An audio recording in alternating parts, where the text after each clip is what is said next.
Well, good morning, and here we are once again at the very lovely corner of Glenwood and Lunt. We are in the heart of Rogers Park in Chicago, way up on the north side. I'm Michael James, the host for this morning's edition of Live from the Heartland. Every Saturday morning, we bring you an interesting array of people who talk about the things they're doing in the world, or sing us some songs that they're doing, or tell us about a film that they're doing. And this morning, we have Marilyn Pagan from Northside Power. She's going to come up and talk a little bit about an event in honor of Dr. King. And then we're going to have Dan Ornduff, who those of you who are regulars at the Heartland Cafe know he's the tall, lean, blonde guy with a good attitude. And we may have another guest. We're waiting to see if they come. So let's get started. I'm going to start off this morning with Marilyn Pagan, and I'm glad that she came on because she is an activist who like many of us, have been moved over the years by the works of Dr. King. And we are celebrating Dr. King's birthday. A little bit later, I'll tell you a little bit about my encounters with Dr. King a number of years ago.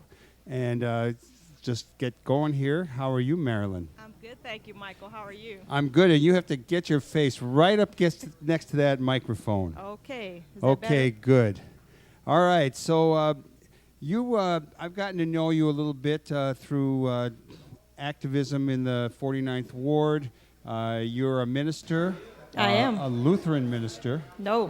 Good, I was just checking you. What kind of minister are you? With the United Church of Christ. That's the one. That's what I grew up in. It used to be called the Congregationals. Yeah, that's right. All right. So tell us a little bit about yourself and about this event that you told me about that's going to take place, I believe, on Sunday, January 17th.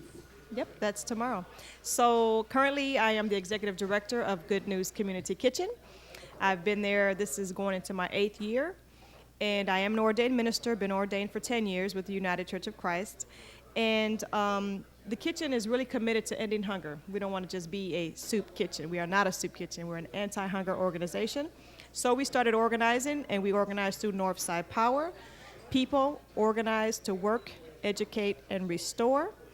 And Northside Power is part of a network, a regional network called IRON, the Illinois-Indiana Regional Organizing Network. And tomorrow we're going to celebrate Dr. King's legacy, but not just take a day off on Monday, but actually continue the work that he began in building the beloved community. We're going to have an event. We've got 1,200 people, Michael, signed up already. The governor is confirmed to be there. Congresswoman Jan Schakowsky is confirmed to be there, and many others.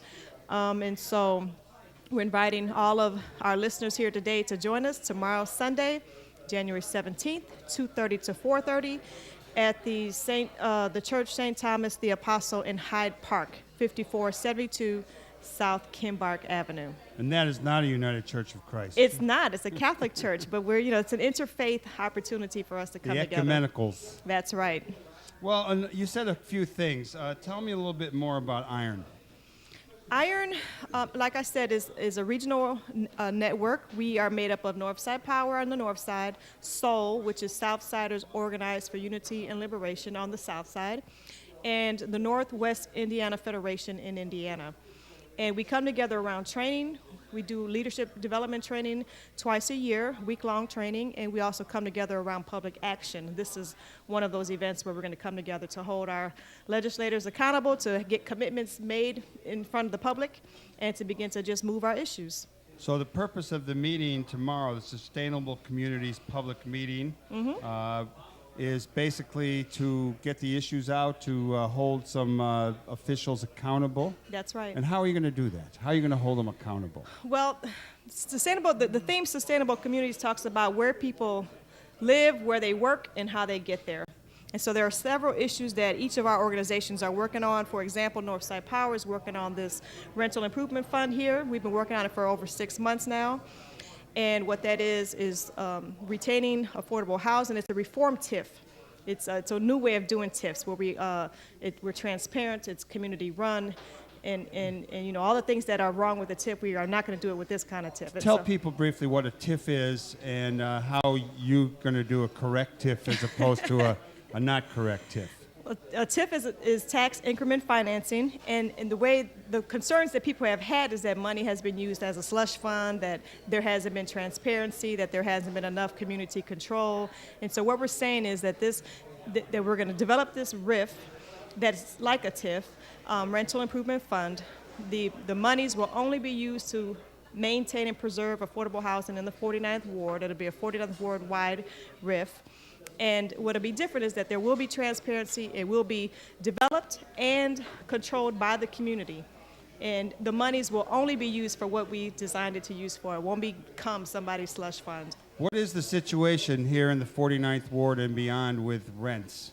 Are rents going up? Are they going down? How much impact have, before the Great Depression hit us, so to speak, we had a lot of buildings. Rogers Park is filled with not only single-family homes, but with large buildings that many people saw in the last few years being turned into condos. A number of those are empty. That's right. Waiting to be built. That's right. And, that certainly affected the business people in the community. Tell us what's going on with rents. Well, as we see it here in the 49th Ward is that because of condo conversions, rents were being just spiked. Trying to compete with the condos, the rents were just being spiked. And people, there was just like no way to kind of cap what landlords and private landlords were able to charge people for rent. And it just got crazy.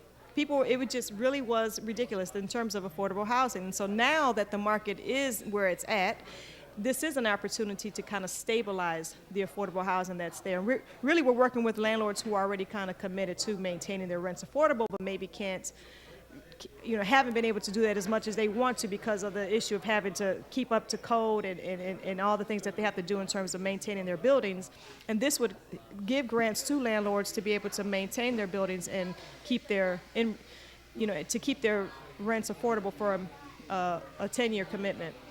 But we've seen that the rents, because of the condo conversion and because of the way the market was, that people were just going crazy and just making up, charging these outrageous amounts for rent, and no one was holding them accountable, or no one was saying, no, you can't do that, because we really can't. So we don't have rent control like some other cities have. Right, and I think that someone even talked about that there's a law where you can't really tell someone how much they're allowed to charge and that kind of thing. Because when we were looking at the whole issue of condo conversion, we can't even tell a landlord that they're not allowed to, turn their buildings into condos. People can do what they want to do in Illinois with their property, and so that just affects those who are struggling to just keep, a roof over their heads. And, one of our leaders in Northside Power was displaced twice in Rogers Park because her apartments were turned into condos. One of the things that I've tried to do on the show when I'm the host is to make some links between activism that took place earlier, and some of it was in my own experience, and what's going on today. And we used to have, I'm talking particularly about Join Community Union, which was active in Uptown up until 1968. We had rent strikes, and we would, usually it was over issues of rats, roaches, leaky pipes, peeling paint with lead, those kind of things. But down on Kenmore and Sunnyside and Uptown, before it was urban renewed to make way for the college and the still ongoing attempt at gentrification, we actually had some rent strikes, and we had some success. Has that kind of action taken place at all that you know up in this area? Not that I know of. I haven't heard of that. This is my first time hearing about it. It's interesting, though. It's interesting. Yeah. We basically had, and the other thing that I recall, when people are being evicted from their houses for whatever reasons, there's always stories about people who would hold their rent because the landlord wasn't doing what they were supposed to. Was that they really can't just boot you right out. There is a process. There is. And I think it takes close to 6 months. Mm-hmm.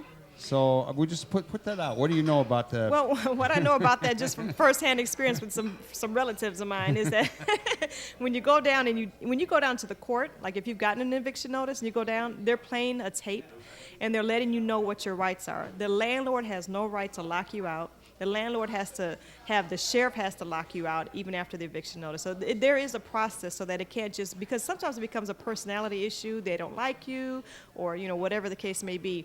Even if you hold rent, color, or exactly, background, right, or age, or gender, too many kids, dogs, complaining cats, about the bed bugs, whatever the parakeets. issue might be. And so Yeah, there is a process now where they have to file an eviction. The sheriff has to, serve the eviction, and then there's still a process where they have to show up for court. The landlord really doesn't have the right to lock anybody out, to put anybody out, put their stuff out, or anything like that. And it is a way, and it doesn't mean that they shouldn't get their money if it's due, or if it comes out where there's a judgment. But there can't just be this, let's put people out on the street. And they're really, and even now in the wintertime, I understand that there's a law that you cannot evict someone in the street in the wintertime. Well, these are good things for people to know because there are hard financial times. It'll probably be that way for a while, and people need to know their rights.